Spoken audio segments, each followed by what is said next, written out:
The next speaker is Dr. Shivani Sinha. She will be speaking on clinical and biochemical characteristics of patients with vascular occlusions in post-COVID-19 ROCM.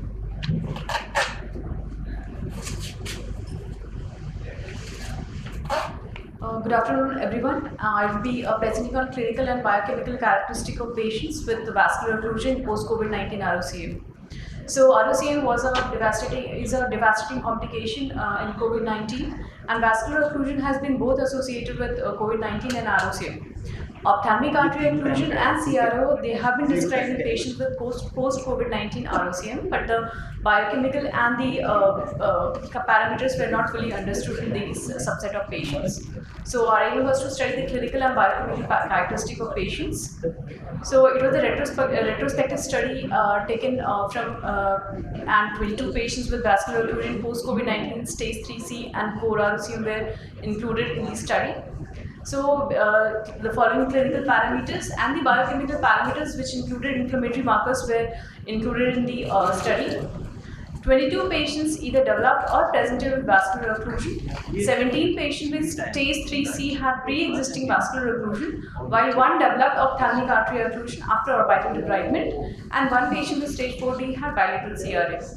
So 18% of the patients had vascular occlusion in this post-COVID-19 ROCM, and this is a stage-wise description of the stage-wise description in which vascular occlusion was found. So comparatively younger patients were found to be affected by this entity, and 21 patients had nil PL at presentation, while only one patient had a counting finger 4 meters vision because he had VRAO. All the patients had ophthalmoplegia, while the intraocular pressure and the rest anterior segment findings were within the normal limits. 4 patients had CRAO, 1 patient each had combined vascular occlusion and branched retinal arterial occlusion, while majority of the patient, like 16 patients, had ophthalmic artery occlusion.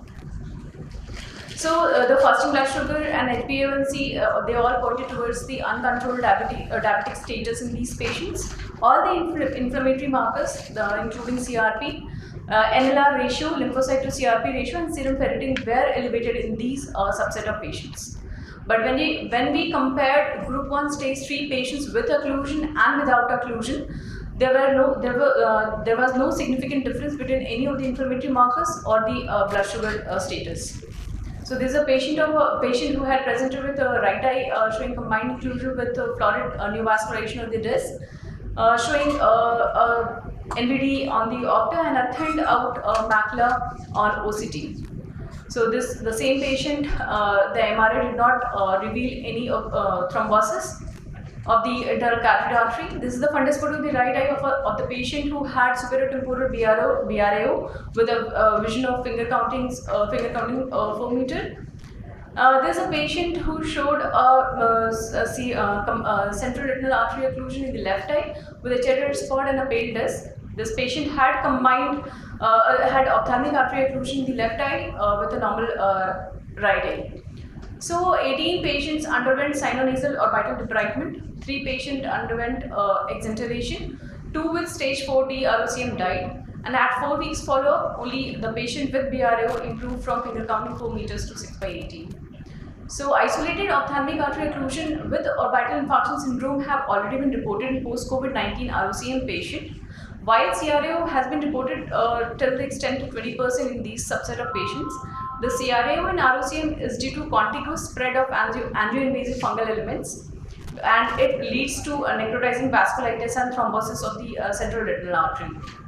So these are some of the case reports which had reported occlusion in post-COVID ROCM patients. So isolated case reports, they have reported ophthalmic artery occlusion and CRAO with no PL. In our subset, 73% developed ophthalmic artery occlusion, while 18% had CRAO, 8% each had combined vascular occlusion and a BRAO. The number of ophthalmic artery occlusion were higher in our subset. The inflammatory markers were similar in post-COVID-19 stage 3C ROCM patients with or without vascular occlusion, and they developed occlusion due to angioinvasion rather than due to systemic inflammation. And recognition of this is vital in these patients for initiating immunomodulation or aggressive management of ROCM. So to conclude, the study shows that angioinvasive fungal infection is responsible for occlusion rather than the high inflammatory markers. So we had a very short follow-up and we couldn't follow, so the final BCVAs we could not ascertain.